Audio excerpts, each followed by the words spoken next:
దేవుని నామమునకు మహిమ కలుగునుగాక. అనుదిన పరిశుద్ధ గ్రంథ పఠనం. అక్టోబర్ 20. ప్రార్థన. దయగల తండ్రి, కృపగల దేవ, పరిశుద్ధడానికి వందనాలు, స్తోత్రాలు. గడిచిన దినములోని కృపలో జ్ఞాపకం చేసుకుని మరి ఒక నూతన దినము మా జీవితాలు మీరు ప్రవేశపెట్టినందుకు మీకు వందనాలు ప్రభువా. ఈ దినం వాక్యం ద్వారా మమ్మల్ని బలపరచండి.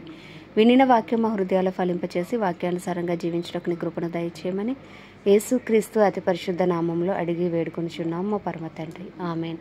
లూకాసు వార్త 1వ అధ్యాయము.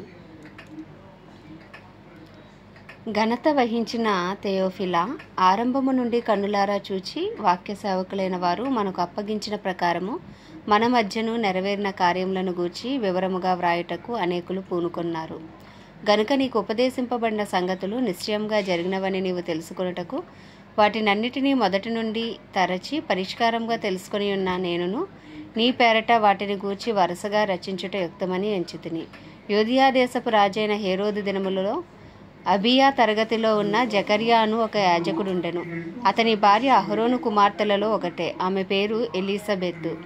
వీరిద్దరూ ప్రభువు యొక్క సకలమైన ఆజ్ఞల చొప్పునను న్యాయవిధుల చొప్పునను నిరపరాధులుగా నడుచుకొనుచు దేవుని దృష్టికి నీతిమంతులై ఉండిరి. ఎలిజబెత్ గొడ్రాలైనందున వారికి పిల్లలు లేకపోయిరి, మరియు వారిద్దరూ బహుకాలము గడిచిన వృద్ధులైరి. జకర్యా తన తరగతి క్రమము చొప్పున దేవుని ఎదుట యాజక ధర్మము జరిగించుచుండగా యాజక మర్యాద చొప్పున ప్రభువు ఆలయంలోనికి వెళ్ళి ధూపము వేయుటకు అతనికి వంతు వచ్చెను. ధూప సమయమందు ప్రజల సమూహమంతయు వెలుపల ప్రార్థన చేయుచుండగా ప్రభువు దూత ధూపవేదిక కుడివైపున నిలిచి అతనికి కనబడగా జకర్యా అతని చూచి తొందరపడి భయపడినవాడాయను. అప్పుడు ఆ దూత అతనితో, జకర్యా, భయపడకుము, నీ ప్రార్థన వినబడినది. నీ భార్య అయిన ఎలిజబెత్ నీకు కుమారుని కనును. అతనికి యోహాను అని పేరు పెట్టుదువు. అతడు ప్రభువు దృష్టికి గొప్పవాడై ద్రాక్షారసమైనను మద్యమైనను త్రాగక తన తల్లి గర్భమున పుట్టినది మొదలుకొని పరిశుద్ధాత్మతో నిండుకొనిన వాడై ఇశ్రాయేలీయులు అనేకులను ప్రభువైన వారి దేవుని వైపునకు త్రిప్పును. మరియు అతడు తండ్రుల హృదయములను పిల్లల తట్టునకును అవిధేయులైన నీతిమంతుల జ్ఞానమును అనుసరించుటకు త్రిప్పి ప్రభువు కొరకు ఆయుత్తపడి ఉన్న ప్రజలను సిద్ధపరచుటకే ఏలియా యొక్క ఆత్మయు శక్తియు గలవాడే ఆయనకు ముందుగా వెళ్ళును. గనుక నీకు సంతోషమును మహా ఆనందమును కలుగును. అతడు పుట్టినందున అనేకులు సంతోషింతురనెను. జకర్యా, ఇది నాకు ఎలాగూ తెలియను, నేను ముసలివాడను, నా భార్యయు బహుకాలము గడిచినదని ఆ దూతతో చెప్పగా దూత, నేను దేవుని సముఖమందు నిలుచు గాబ్రియేలును, నీతో మాట్లాడుటకు ఈ సువర్తమానము నీకు తెలుపుటకును పంపబడితిని. మరియు నా మాటలు వాటి కాలమందు నెరవేరును. నీవు వాటిని నమ్మలేదు కనుక ఈ సంగతులు జరుగు దినము వరకు నీవు మాట్లాడక మౌనివై ఉందువని అతనితో చెప్పెను. ప్రజలు జకర్యా కొరకు కనిపెట్టుచుండి ఆలయమందు అతడు ఆలస్యం చేసినందున ఆశ్చర్యపడిరి. అతడు వెలుపలికి వచ్చినప్పుడు వారితో మాట్లాడలేకపోయినందున ఆలయమునందు అతనికి దర్శనము కలిగినదని వారు గ్రహించిరి. అప్పుడు అతడు వారికి సంజ్ఞలు చేయుచు మూగవాడై ఉండెను. అతడు సేవ చేయు దినములు సంపూర్ణమైనప్పుడు తన ఇంటికి వెళ్ళెను. ఆ దినములైన పిమ్మట అతని భార్య ఎలిజబెత్ గర్భవతి మనుషులలో నాకుండిన అవమానమును తీసివేయుటకు నన్ను కటాక్షించిన దినముల్లో ప్రభు ఇలాగూ చేసిననుకుని 5 నెలలు ఇతరులా కంటబడకుండెను. 6వ నెలలో గాబ్రియేలును దేవదూత గలిలయలోని నజరేతను ఊరిలో దావీదు వంశస్థుడైన యోసేపును ఒక పురుషునికి ప్రదానము చేయబడిన కన్యక యొద్దకు దేవుని చేత పంపబడెను. ఆ కన్యక పేరు మరియా. ఆ దూత లోపలికి వచ్చి ఆమెను చూచి, దయాప్రాప్తురాలా, నీకు శుభము, ప్రభువు నీకు తోడై ఉన్నాడని చెప్పెను. ఆమె ఆ మాటకు బహుగా తొందరపడి ఈ శుభవచనం ఏమిటో అని ఆలోచించుకొనిచుండగా దూత, మరియా, భయపడకుము, దేవుని వల్ల నీవు కృప పొందితివి. ఇదిగో నీవు గర్భము ధరించి కుమారునికని ఆయనకు యేసు అని పేరు పెట్టుదువు. ఆయన గొప్పవాడే, సర్వోన్నతుని కుమారుడు అనబడును. ప్రభువైన దేవుడు ఆయన తండ్రి అయిన దావీదు సింహాసనమును ఆయనకిచ్చును. ఆయన యాకోబు వంశస్థులను యుగయుగములు ఏలును. ఆయన రాజ్యం అంతము లేనిదై ఉండినని ఆమెతో చెప్పెను. అందుకు మరియా, నేను పురుషుని ఎరుగని దాననే, ఇది ఎలాగూ జరుగునని దూతతో అనగా, దూత, పరిశుద్ధాత్మ నీ మీదకు వచ్చును, సర్వోన్నతుని శక్తి నిన్ను కమ్ముకొనును. గనుక పుట్టబోవు శిశువు పరిశుద్ధుడే, దేవుని కుమారుడు అనబడును. మరియు నీ బంధువురాలు ఎలిజబెత్ కూడా తన వృద్ధాప్యమందు ఒక కుమారుని గర్భము ధరించి ఉన్నది. గొడ్రాలనబడిన ఆమెకి ఇది 6వ మాసము. దేవుడు చెప్పిన ఏ మాట అయినను నిర్ధకము కానేరదు అని ఆమెతో చెప్పాను. అందుకు మరియా, ఇదిగో ప్రభువు దాసురాలను, నీ మాట చెప్పున నాకు జరుగునుగాక అనెను.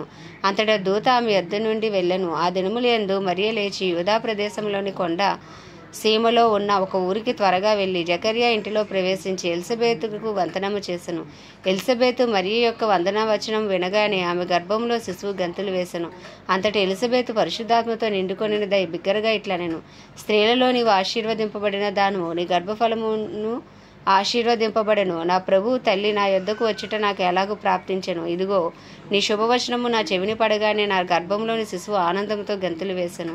ప్రభు ఆమెకు తెలియజేయించిన మాటలు సిద్ధించును గనుక నమ్మిన ఆమె ధన్యురాలనెను. అప్పుడు మరియా ఇట్లనెను, నా ప్రాణం ప్రభువును గనపరచుచున్నది. ఆయన తన దాసురాలి దీనస్థితిని కటాక్షించెను. నా ఆత్మ నా రక్షకుడైన దేవుని యందు ఆనందించెను. సర్వశక్తిమంతుడు నాకు గొప్ప కార్యములు చేసెను గనుక ఇది మొదలుకొని అన్ని తరముల వారును నన్ను ధన్యురాలని అందురు. ఆయన నామము పరిశుద్ధము. ఆయనకు భయపడు వారి మీద ఆయన కనికరము తరతరములు ఉండును. ఆయన తన బాహువుతో పరాక్రమము చూపెను. వారి హృదయముల ఆలోచన విషయమే గర్విష్ఠులను చెదరగొట్టెను. సింహాసనముల నుండి బలవంతులను పడద్రోసి దీనులను ఎక్కించును. ఆకలి కొనిన వారిని మంచి పదార్థములతో సంతృప్తిపరిచి ధనవంతులను వట్టి చేతులతో పంపివేశను. అబ్రహామునకును అతని సంతానమునకును యుగాంతం వరకు తన కనికరము చూపి జ్ఞాపకము చేసుకొందునని మన పితరులతో సెలవిచ్చినట్లు ఆయన తన సేవకుడైన ఇశ్రాయేలునకు సహాయము చేసెను. అంతటా మరియ ఇంచుమించు 3 నెలలు ఆమెతో కూడా ఉండి పిమ్మట తన ఇంటికి తిరిగి వెళ్ళెను. ప్రసవకాలం వచ్చినప్పుడు ఎలిజబెత్ కుమారుని కనెను. అప్పుడు ప్రభువు ఆమె మీద మహా కనికరించమని ఉంచినని ఆమె పొరుగువారును బంధువులను విని ఆమెతో కూడా సంతోషించిరి. 8వ దినమున వారు ఆ శిశువుకు సున్నతి చేయవచ్చి తండ్రి పేరును బట్టి జకర్యా అని పేరు వానికి పెట్టబోచుండగా తల్లి అలాగు వద్దు, వానికి యోహానను పేరు పెట్టవలనని చెప్పాను. అందుకు వారు, నీ బంధువులలో ఆ పేరు గలవాడు ఎవడునూ లేడే అని ఆమెతో చెప్పి వారికి ఏ పేరు పెట్టగోరుచున్నావని వాని తండ్రికి సంజ్ఞలు చేసి అడిగిరి. అతడు వ్రాత పలక తెమ్మని వాని పేరు యోహానని వ్రాసెను. అందుకు వారు అందరూ ఆశ్చర్యపడేది. వెంటనే అతని నోరు తెరవబడి నాలుక సడలి అతడు దేవుని స్తుతించుచూ మాట్లాడసాగను. అందును బట్టి వారి చుట్టుపట్ల కాపురమున్న వారందరికీ భయం కలిగను. ఆ సంగతులను యూదయ కొండసీమల అంతటా ప్రచురమాయను. ప్రభు హస్తం అతనికి తోడే ఉండెను గనక ఆ సంగతులను గూర్చి వినిన వారందరూ ఈ బిడ్డ ఎలాంటి వాడగుడు అని వాటిని మనసులో ఉంచుకొనిరి. మరియు అతని తండ్రి జకర్యా పరిశుద్ధాత్మ పూండే ఇట్లు ప్రవచించెను. ప్రభువైన ఇశ్రాయేలు దేవుడు స్తుతింపబడును గాక. ఆయన తన ప్రజలకు దర్శనమిచ్చి వారికి విమోచన కలగజేసను. తన సేవకుడైన దావీదు వంశమునందు మన కొరకు రక్షణ శృంగమును అనగా మన శత్రువుల నుండి మనలను ద్వేషించి వారు అందరి చేతి నుండి తప్పించి రక్షణ కలగజేసను. దీనిని గూర్చి ఆయన ఆది నుండి తన పరిశుద్ధ ప్రవక్తల నోట పలికించెను. ఆయన మన పితరులను కరుణించుటకును తన పరిశుద్ధ నిబంధనను అనగా మన తండ్రి అయిన అబ్రహాముతో తాను చేసిన ప్రమాణమును జ్ఞాపకము చేసుకొనుటకును మనం శత్రువుల చేతి నుండి విడిపింపబడి మన జీవిత కాలమంతయు నిర్భయులమే ఆయన సన్నిధిని పరిశుద్ధముగాను నీతిగాను ఆయనను సేవింపను అనుగ్రహించుటకును ఈ రక్షణ కలుగజేసను. మరియు ఓ శిశువా, నీవు సర్వోన్నతుని ప్రవక్త అనబడుదువు. మన దేవుని మహావాత్సల్యమును బట్టి వారి పాపములను క్షమించుట వలన తన ప్రజలకు రక్షణ జ్ఞానము ఆయన అనుగ్రహించినట్లు ఆయన మార్గములను సిద్ధపరచుటకే నీవు ప్రభువునకు ముందుగా నడుతువు. మన పాదములను సమాధాన మార్గములలోనికి నడిపించినట్లు చీకటిలోని మరణ ఛాయల్లోనూ కూర్చుండి వారికి వెలిగించుటకే ఆ మహావాత్సల్యమును బట్టి పైనుండి ఆయన మనకు అరుణోదయ దర్శనమును గ్రహించెను. శిశువు ఎదిగి ఆత్మీయందు బలము పొంది ఇశ్రాయేలునకు ప్రత్యక్షమగు దినం వరకు అరణ్యములో ఉండెను. ఆమేన్. దేవుడి పరిశుద్ధ వాక్యము మన వినికిడిలో దీవించునుగాక. ప్రార్థన. దయగల తండ్రి, కృపగల దేవ, పరిశుద్ధుడానికి వందనాలు, స్తోత్రాలు. జీవాధిపతి, న్యాయాధిపతి, మృత్యుంజయుడా, మహాగణుడా, మహిమా గణతకు అర్హుడా, యోగ్యుడా, పూజ్యుడా, కృపను చూపుటకు ఐశ్వర్యవంతుడా, కృపా సత్య సంపూర్ణుడా, కృప వెంబడి కృపతో కాపాడుచున్న దేవానికి వందనాలు ప్రభా. సమస్తమే ఎరిగిన దేవుడవు, సమస్తానికి నాయన అధిపతివి, నీకే వందనాలు, స్తోత్రాలు చెల్లించుకుంటున్నాము. మా కొరకు ప్రాణం పెట్టిన దేవుడవు, మా పాతాల వేదనను అనుభవించిన దేవుడవు, 3వ దినమున మా కొరకు తిరిగి లేచి పునరుద్ధాన శక్తితో మమ్మల్ని నింపుచున్న దేవుడవు, తండ్రి కుడిపార్శ్వమున ప్రభు మా కొరకు విజ్ఞాపన చేయుచున్న దేవుడవు, నీకు వందనాలు ప్రభా. అయ్యా తండ్రి, మా అపరాధములు మన్నించి, మా పాపములు మన్నించి, మా దోషములు క్షమించిన ఆయన నీ పరిశుద్ధ రక్తంతో మమ్మల్ని అందరినీ కడగండి, పవిత్రపరచండి, పరిశుద్ధపరచండి.